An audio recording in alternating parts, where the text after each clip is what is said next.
Ravens just beat the Commanders 30-3. We saw standout performances from Trenton Simpson, Jalyn Armour-Davis, Keyon Martin, Tyler Loop. We'll dive into all the details from this game and, more importantly, how it affects the final roster decisions that are coming up on Tuesday. All that and more in today's episode of the Flock Rundown. Ravens Flock. The Flock Rundown is the place to be. Motionless brainwaves attempt to swim their way to sense, can't tame the untamed. What's up, Ravens fans? My name is Ryan, and welcome back to another episode of the Flock Rundown. Ravens just beat the Commanders 30-3, absolute blowout. Pretty boring game overall, but I think we got a little roster clarity and also a little more roster confusion. There was some things answered, some things that got a little bit harder based off the play. So let's talk about all the standout performances and then some guys that probably took a step back when it comes to making this roster. We'll start with Rasheen Ali. Scored a touchdown today. I thought he had a really strong day overall, though. Just a lot of explosive runs, was bouncing out to the edge really nice. And Harbaugh said last week that they plan on keeping 4 running backs. And Rasheen Ali's ability to be that depth running back, but also be the backup kick returner and play a role on special teams, I think, does kind of secure his spot. And Rasheen Ali was in there early and often, not in as much as the game went on. I think he did come back in a little bit in the second half, but mainly was playing early. And the guys that were playing really early and then pulled out of the game, those are the guys that are mainly safe. So I would say Rasheen Ali did not hurt his case. He helped his case in making the final roster and had a great day today. LaJohntay Wester also made some plays early in the game, had a few catches. He technically led the team in receiving, which is kind of wild because he only had 2 catches for 28 yards, but 28 yards led the team in receiving today. Definitely a lot of running. But LaJohntay Wester was involved in the offense early, and I know there wasn't a lot of starters out there. Tez Walker and LaJohntay Wester were the only receivers that I think are actually going to make the roster that were out there. But nice to see LaJohntay catching some passes. He hasn't really got much punt return opportunity since the first week in the preseason against the Colts. We haven't really seen him return much. He had 1 return for like 3 yards today, but he's handled his punt return role exceptional throughout the entire preseason. Up and down a little bit as a receiver, but I thought he had a strong day today as a receiver, and he was one of the guys that was pulled pretty early from offense. So LaJohntay's obviously safe. He's going to make it as the punt returner. I just wanted to highlight that he had a strong day as a receiver as well today. No starting offensive lineman out there today. I think the offensive line is pretty set. I guess the only question would be whether they try and stash Carson Vincent in some way, because I do not see him playing much this year, but I also know he will get plucked from the practice squad. So I think he makes the team, but he could be one of those guys, if they find a loophole to stash him, he could get stashed. I do think he makes the active roster, though. Corey Bullock being that other guy, Note Boom, and Ben Cleveland. I think those are the backups. And then the whole starting offensive line did not play today. So that was very telling, obviously. We know who the backups are going to be. And I also thought it was telling that Dellinger didn't start the game. They had Darian Dalcourt starting at right guard. I don't know if they were just trying to get some looks, but Dellinger was one of those guys that we've drafted and, could potentially want to stay around, but I think he's probably headed for the practice squad because he didn't even start this game. But offensive line overall, pretty set, pretty clear, and I don't think this preseason game really showed us too much to disrupt what the final 9 are going to be for the offensive line. And just to round out the offensive highlights from today, I thought Cooper Rush also had a solid day. He didn't play a ton. They pulled him early in the second quarter, but 5 for 5, 59 yards. Didn't have an incompletion, so that's always good. And then Devin Leary played most of the game. I think there's a clear separation between Cooper Rush and Devin Leary. So, Cooper Rush has been pretty solid, I think, throughout the preseason. Definitely a couple interceptions he'd like to have back, couple throws here and there, but he's a backup for a reason, So I think I'm comfortable with Cooper Rush as the backup, and I thought he had a solid day today. Let's switch over to the defense because I think this is where all the tough decisions when it comes to the roster lie. The defense is very deep, and there's a lot of hard decisions that I think the Ravens are going to have to make in these next few days. But we'll start with who was out there to start the game because that was kind of telling as well. The starting defense was Mike Green, David Ojabo, Trenton Simpson, Teddy Buchanan, CJ Ravenel, CJ Okoye, Jalyn Armour-Davis, TJ Tampa, Keyon Martin, Reuben Lowery, and Sanusi Kane. We'll start with Trenton Simpson, who I thought had an unbelievable game and has had a really strong offseason, really strong preseason, and has absolutely cemented himself as the starter next to Roquan Smith. But he had a tip pass early in the game that led to a Jalyn Armour-Davis pick. And then right before halftime, he gets that forced fumble that Malik Ham recovers. Trenton Simpson was all over the field, creating 2 turnovers today. I'm not surprised that he played a lot in the first half. You know, he is still a guy that they want to see more of, but I think he's done everything he possibly could to earn the job next to Roquan Smith. So he is one Raven that was out there today that is going to play an important role for us this year. You know, and a lot of the guys that played today aren't going to play much throughout the season. A couple of the rookies might be in and out for sure. Mike Green obviously is going to have a role. I think we'll see some Teddy Buchanan too. But Trenton Simpson looked like a starter out there. Definitely played like it today, and I think locked in that starting role. I just feel like the way he's processing the game, you know, has been a big step. He's a guy who was an All-American running back in high school, went to Clemson and, you know, was learning to play defense all along and came here, and I think, you know, you could see that the talent was evident.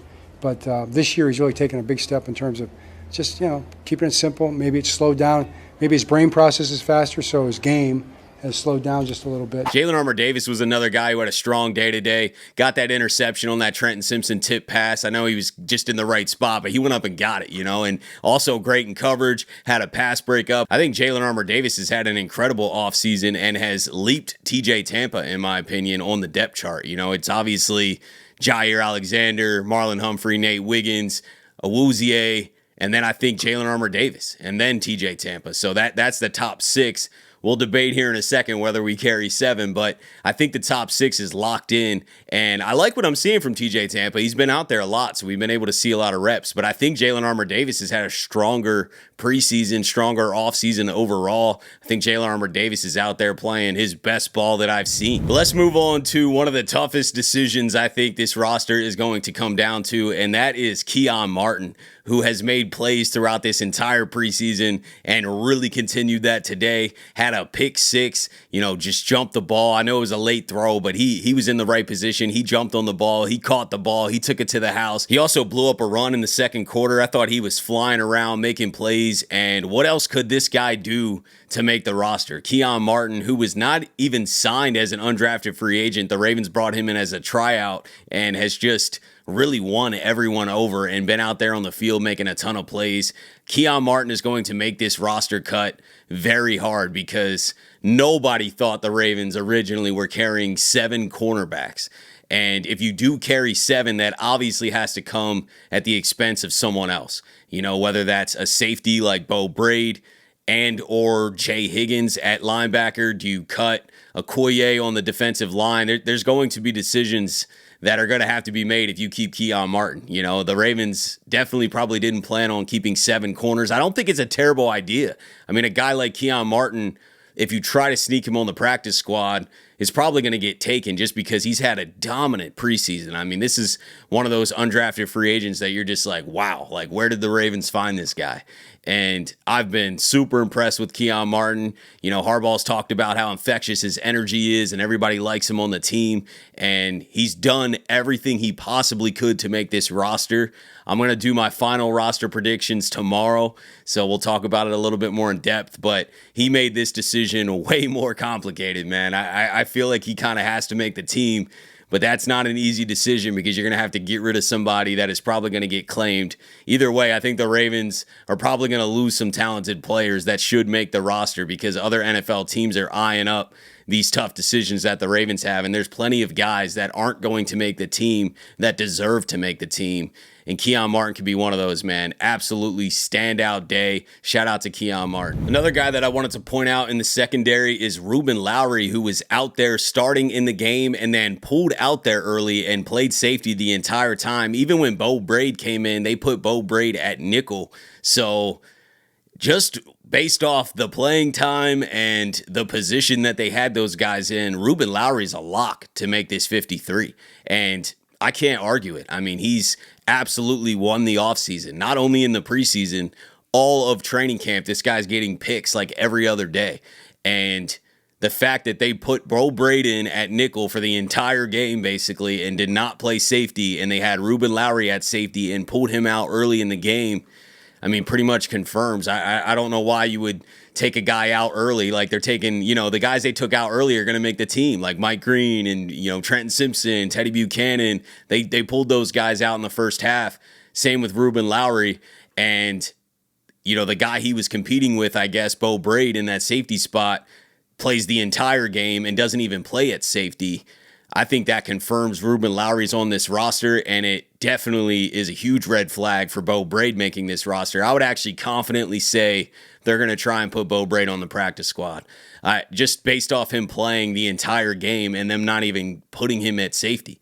Sanusi, Kane, and Lowery were running safety for a while, and Bo Braid wasn't out there. So I think Lowery has definitely leaped Bo Braid and is going to make this roster, and it is well-deserved. Another guy that I think is still truly on this roster bubble is David Ojabo. I would lean towards him making the team just because I don't know what other outside linebacker they would keep over him, and they're probably not going to keep 4. So he would be that 5th guy unless Malik Ham, they maybe want to keep Malik Ham over him, but I think Malik Ham's probably a safer practice squad guy. I haven't seen a ton out of David Ojabo. He did have a really nice play today, blowing up a run, timed it perfectly, came unblocked again, blew it up on 4th down. That's basically a turnover. So that was a great play by David Ojabo, but they had him in late in the game too, taking some snaps. I lean towards him making the team, but I don't know. I'm definitely conflicted because I just haven't seen as much. His first healthy offseason, I wanted to see an explosion from David Ojabo. Obviously, we're dealing with the Adisa Isaac injury, so the spot's wide open. I mean, he should make the team, but I think he's still on the bubble. Not that he had a bad day today by any means. Like I said, that run stuff on 4th down that he blew up was huge.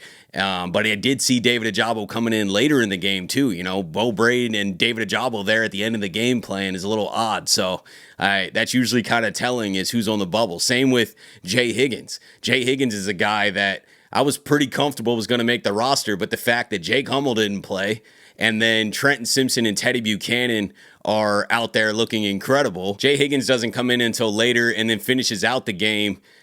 I think Jay Higgins has done enough also to make this roster, but based off today, it is very much still in question. There is no way you could confidently say he's safe because he played the whole game. So it's really going to come down to, do the Ravens keep 5 inside linebackers? Because they're not cutting Jake Hummel. I mean, he didn't play out there at inside linebacker today, and they brought him in as a special teams ace anyway, so he has huge special teams value and is going to be a depth linebacker. He's the 4th inside linebacker. Roquan, Trenton Simpson, Teddy Buchanan, absolute locks. Jay Higgins is still very much on the bubble, even though earlier in the week, just hearing Zach Orr talk about it and stuff and how strong of a preseason and offseason he's had, I was like, oh man, Jay Higgins has got to make the team. But then you see these late pushes from guys like Keyon Martin and stuff, and it's like, I don't know. They got to sacrifice somebody, Lowery, Jay Higgins, Keyon Martin, all undrafted free agents, all have done more than enough to make this team, but I don't think all 3 make it, and I think Lowery's a lock. So it's really, do you keep Higgins? Do you keep Keyon Martin?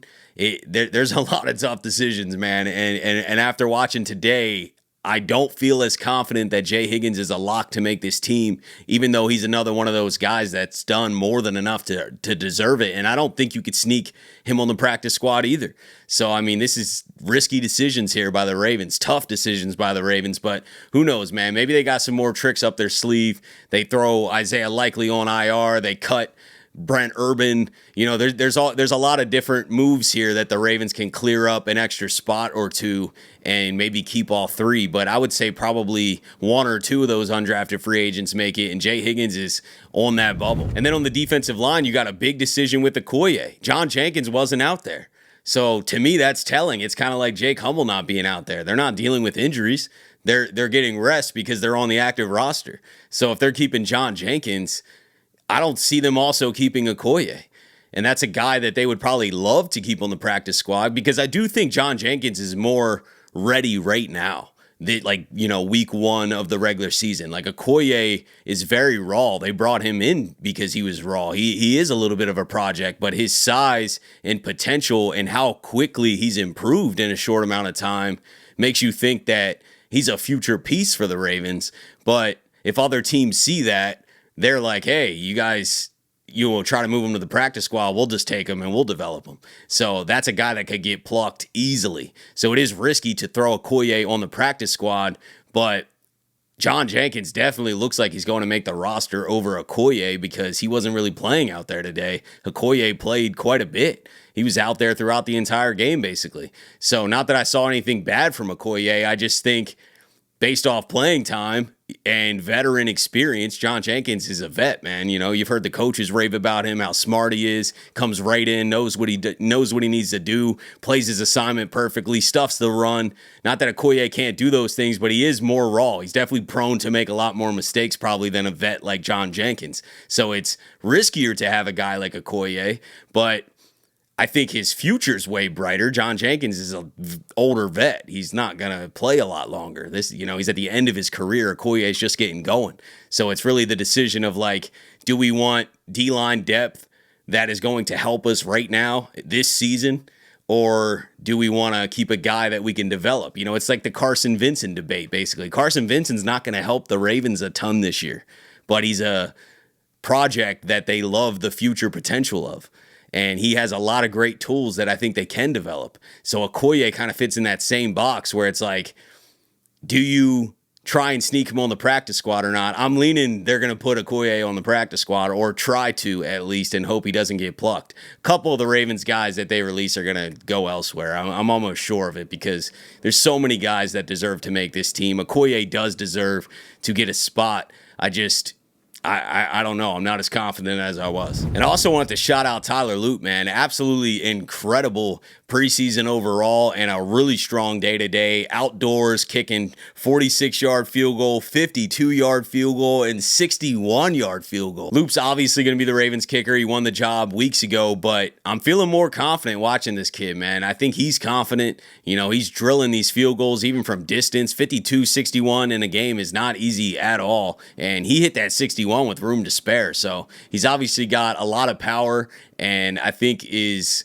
going to be solid, man. I love what I'm seeing from Luke so far. Some up and down days in training camp, but I think he's been super strong in the preseason, and the games are what matter. So shout out to Tyler Luke. So that's pretty much it from today's game. Not the most exciting game in the world, but it's always good watching the Ravens win. And I think the roster decisions got clearer in some sense and a little more confusing in others because Keyon Martin is tough to cut now after making all these plays, and definitely up in the air for guys like Okoye, Jay Higgins, Bo Braid. I think they are definitely at risk of not making this roster, but I'll talk in detail tomorrow when I actually go over my final 53. I want to think it over tonight, but I definitely wanted to get on here and recap that game a little bit and just talk about some of these tough roster decisions. Let me know what you guys are thinking.